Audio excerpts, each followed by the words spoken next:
Hi BookTube, Sarah here, and welcome to my channel. Today I'm coming to you with a last minute kind of video. I mentioned this yesterday in my Friday Reads, and a lot of you really said you wanted to see this.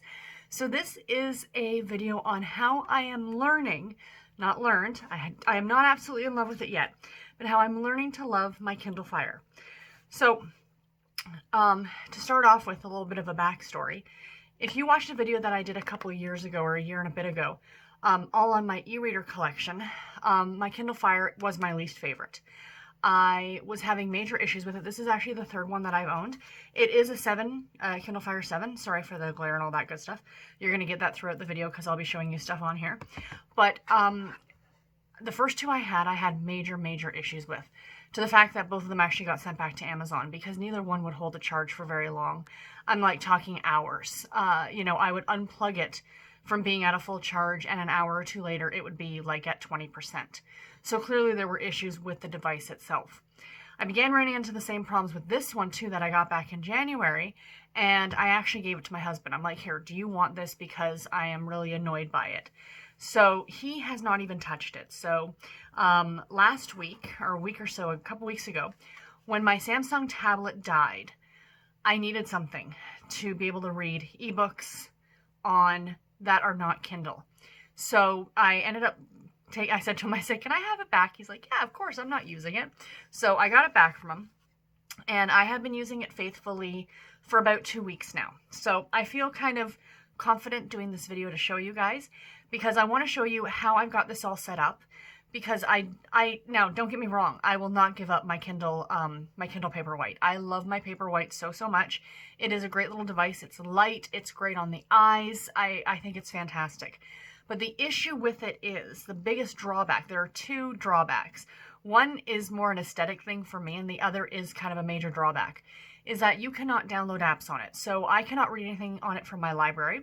Now, I know in the US, you guys have the option, if you borrow something from Overdrive, to have it sent to your Kindle. We do not have that in Canada. So I actually need the Overdrive and or Libby app to read ebooks from my library. I also need access to an app called Glose, Glouse, and it's through Harlequin.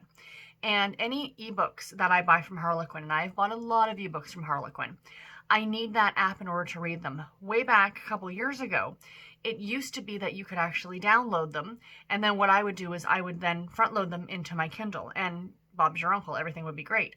But I don't have that option anymore, and I do not want all those ebooks just sitting there unread, because that's silly. Like, I bought them and I want to be able to read them, so I'm gonna have to use the app. That's, an app for that. The other thing is, and as I said, it's an aesthetic thing. With the Kindle Paperwhite, you do not get pretty covers. You do not get to see the covers in color, which I kind of really love. And the other thing that kind of really bothered me, this might be a little bit all over the place, but I'll try and keep it as together as possible, is that when you front load books onto the Kindle, if you belong to NetGalley and you do the send to Kindle option, oftentimes, not all the time, but oftentimes there are no covers. And for the Kindle Fire, for some reason, it goes into a folder called Docs. And there is the Send to Kindle Docs. It's right there. So hold on, let me just turn down the screen brightness and see if that makes it a little bit better. So it says Send to Kindle Docs. So if you click on that, you get there's everything that I've sent to the Kindle, like from NetGalley. But you'll notice there's no covers. And I'm sorry, this part of me really wants to see covers. That's part of what I love about ebooks, is seeing those pretty covers. I know a book based on its cover. I mean, yes, I can look for the title, but you can't search in here either. So I've got to scroll through and try and find what I'm looking for. It's a giant pain in the rear end. I have found a workaround for that, so I'm going to share that with you guys too. So to start off with this entire video, is the first thing that I did when I got this. There's my background, and there's all the icons that I use, is I actually downloaded the Google Play Store. The apps on Amazon are not great. There are not a lot of them. Like, for example, they have Overdrive, but they don't have Libby. I'm pretty sure they don't have that Glose, Glose app from Harlequin. So in order to utilize this device the way that I do, you would need to download the Google Play Store. There is a way to do it. It's not a huge pain, but it can easily be done. I am not a technical person, but I was able to figure it out. So what I'll do is when I'm editing this video, I will look to see if I can find the link that I used, and I'll leave it in the description box below. And there it will give you step by step how to load the Google Play Store onto your Kindle Fire. And it has made a world of difference to the device itself. I do not know why Amazon is choosing to use their own ISO or whatever it's called, like their own their own Fire thing. Why they don't just use Android, or why they don't just use the Apple interface, I guess. Apple's ISO, is it not? I don't know. I've never owned an Apple product. No, I can't say that. I did at one point have an iPhone, and I hated it. I'm sorry. I'm an Android user 100%. But anyway, it's funny, it's like Coke or Pepsi, right? It's like you're either Apple or Android.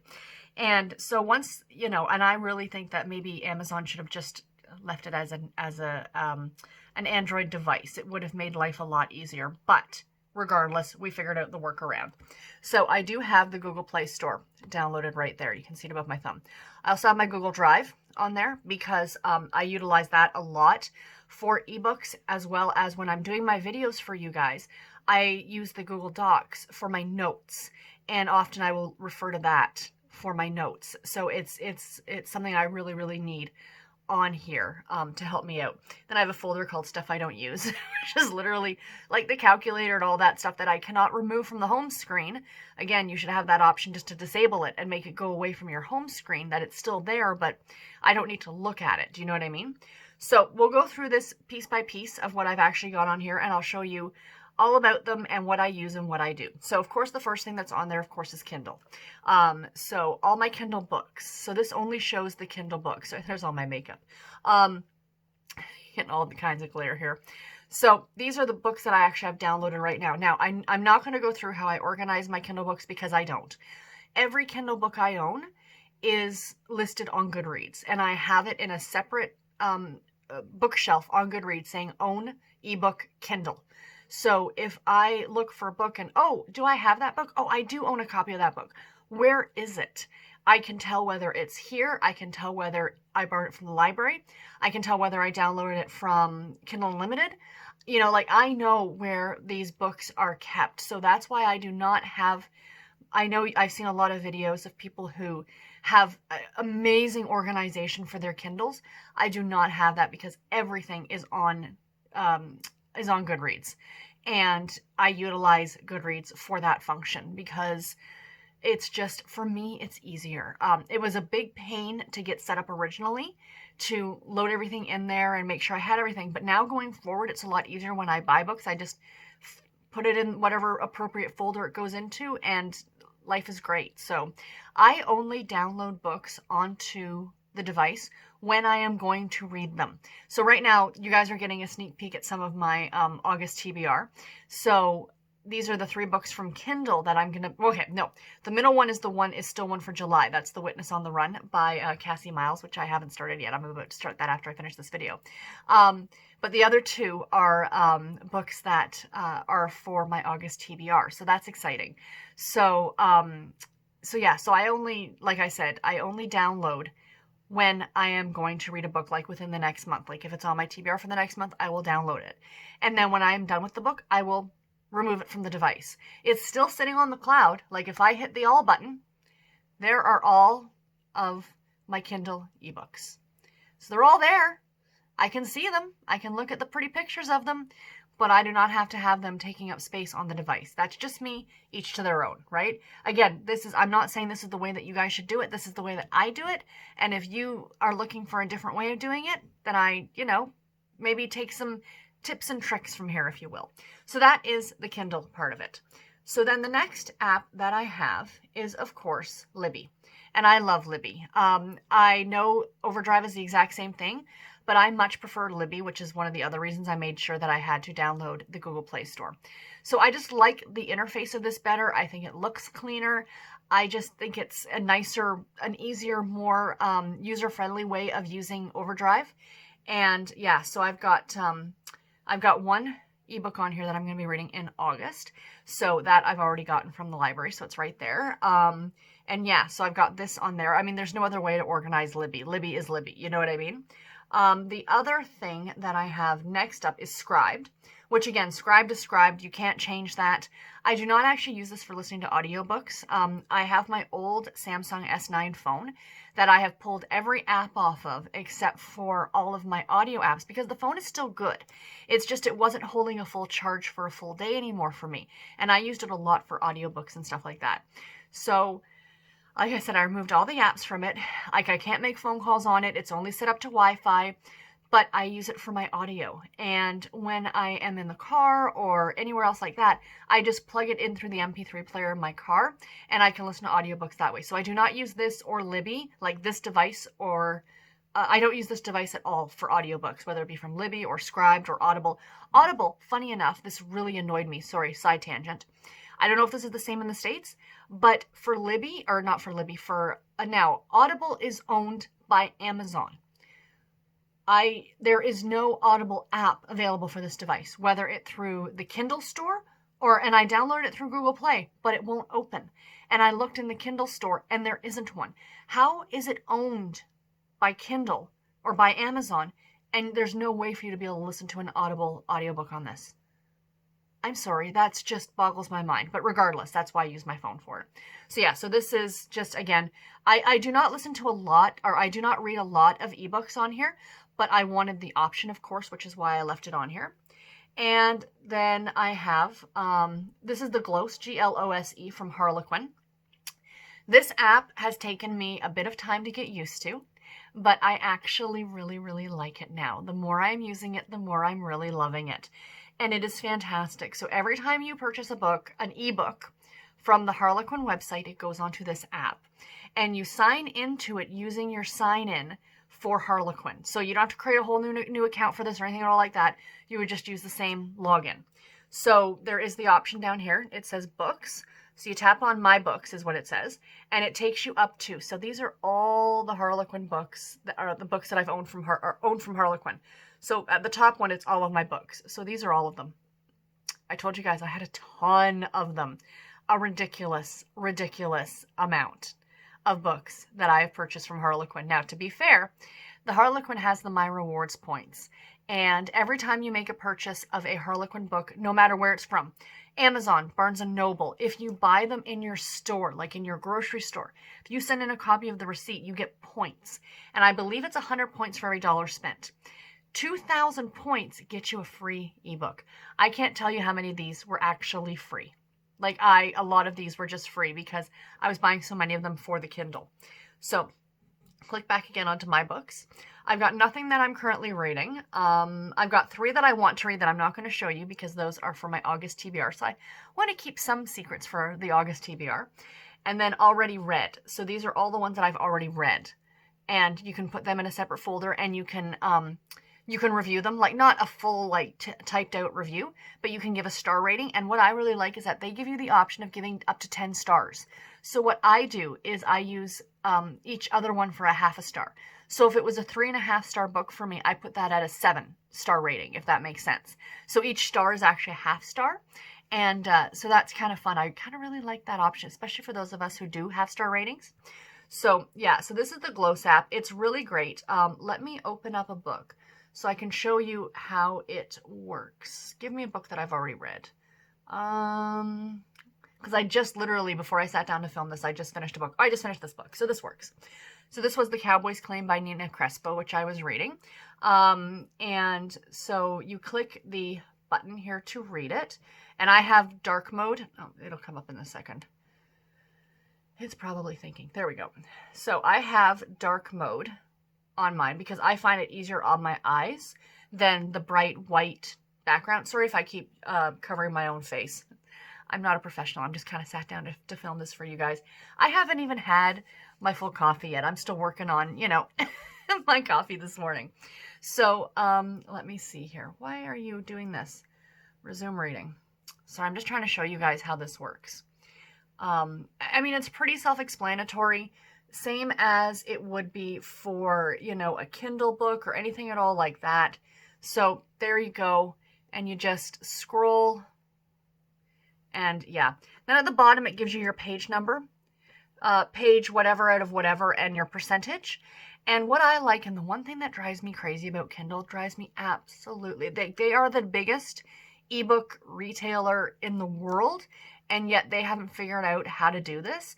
There is, I know you guys, for those of you who have read Kindle books, it says at the bottom, like, you are on page, like, you've got 5 minutes left in the chapter, but it's not 5 minutes. It's probably more like 15. Why that's not, it doesn't actually catch your reading speed, I don't know. But what I wish that they would do is tell you how many pages left in chapter. There's a way to do it because you can do it through Libby. Is that if I open up a Libby book, an ebook through Libby, and it'll tell me I have 11 pages left in the chapter. And that means 11 times I'm actually going to flip the page.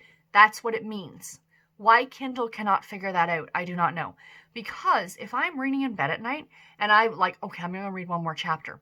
And then I look and it says like 50 pages of the next chapter. Well, I'm going to say, okay, I'll wait till tomorrow. But if I see it's got 10 pages, then I'm like, oh, okay, I'll read it. But if it tells me I've got 5 minutes, I'm like, oh, okay, 5 minutes. And then in reality, it's 25 minutes. And oftentimes once you start reading, that'll change. Drives me crazy. Absolutely crazy. And that is my biggest gripe with Kindle. And I really, really wish that they would fix that, because I would actually rather read on this app, on the Glose app, or on Kindle, or on Libby, excuse me, because of that fact. And I know it sounds silly, but it's something that really irks me.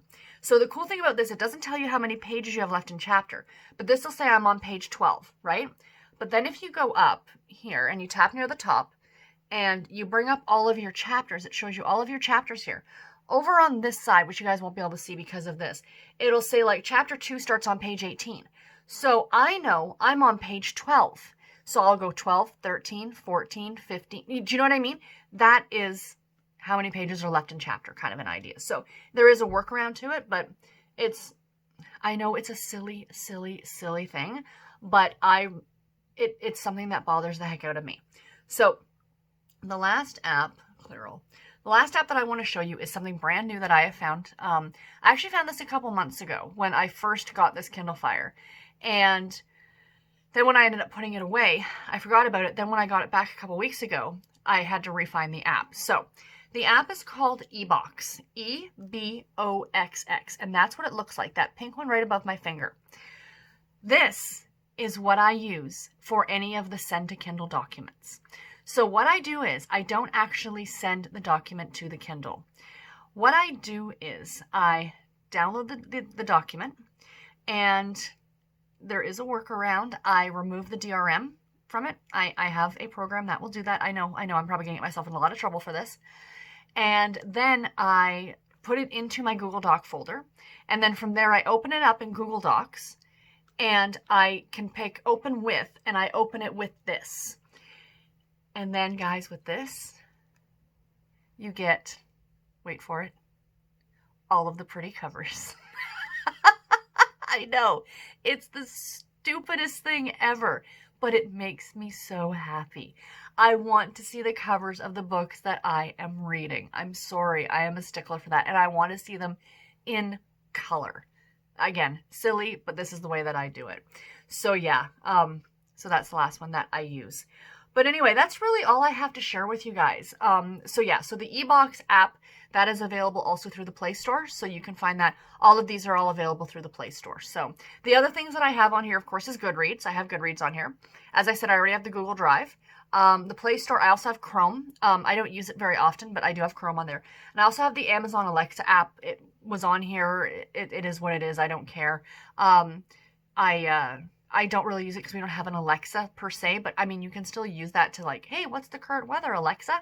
And it will tell you, but you've got to have the app open for it, but whatever, it's there. And I do love my background image. I found that a while ago, that picture, and it just makes me happy. Even though it's snow, I love snow. I hate the winter time. But yeah, so I've got that. But anyway, guys, like I said, I was trying to keep this video short. I hope that you enjoyed it. If you have any comments or questions, please put them below. I'll try and answer them as best as I possibly can. I am no way an expert, but that is just how I have it all set up. So there are like 5 different places that I read ebooks from, and I have them all on this device, which is great. Like Kindle, Libby, or like the library, the Scribed, the Harlequin app, and then Ebox. So those are the ones that I use, and I do like having it all on one device that I do not have to carry multiple devices around. Now, that being said, there's nothing saying that you cannot do the exact same thing with an iPad or an Android tablet if you have one. And yes, I had an Android tablet and I thought it was great, but they're super expensive. This comes in at a whopping 60 some odd dollars. So in my opinion, completely worth the money. Now, the only thing is that I love this, but it is like, it's the 7-inch. I might upgrade for Christmas. I might ask Garrett to get me an 8-inch for Christmas, like to get me the 8-inch Kindle Fire for Christmas. And I am using my Jessica from Peace Love Books, her sleeve shop. I'm using the one that I got from her for this because it fits perfectly. It was made for the Kindle Fire. But I have enough room in here to go up to the 8-inch and still, you know what I mean? But this just keeps it safe when it's in my purse. So anyway, guys, that's all that I have. Like I said, any comments or questions, please let me know and I'll answer them to the best of my ability. And until my next video, everybody, take care and happy reading. Thank you all so much for watching. Bye, guys.